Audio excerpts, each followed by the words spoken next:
Nice. Patterns still look perfect.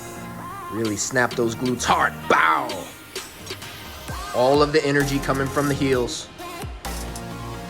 The goal is to get those hands even with the ears at the top. That's why she's pushing behind herself, but not behind the ear. It's literally perfect patterning for the actual movement itself to be optimal and safe.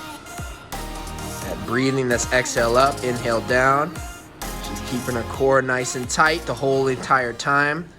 Okay, let's break this down. So the push press is a bilateral total body movement. In other words, you are working both sides of your upper body as well as your entire lower body to do this movement.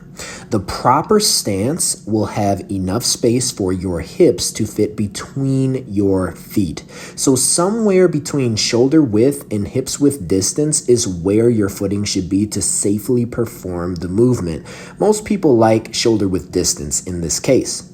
Now, when it comes to the handles, I want you to set the handles just below jaw height in front of the shoulders. You should feel like your triceps are literally resting on your rib cage with palms facing one another and your wrist vertically over your elbows.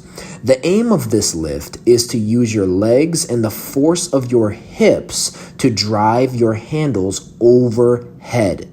To initiate the movement, simply imagine pushing strongly away from the floor as if to jump, but you never leave the floor and your heels remain planted. The force from your lower body will move the weight up strongly.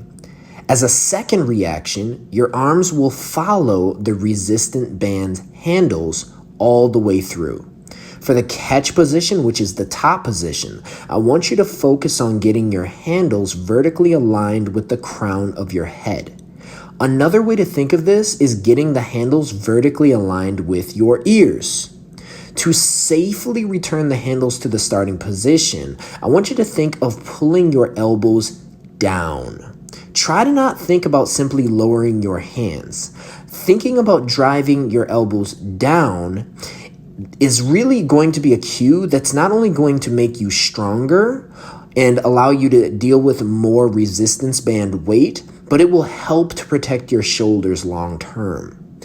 As the weight that you are using becomes more challenging, I want you to use your legs to catch the handles as they return to shoulder height, like you see Sarah doing here.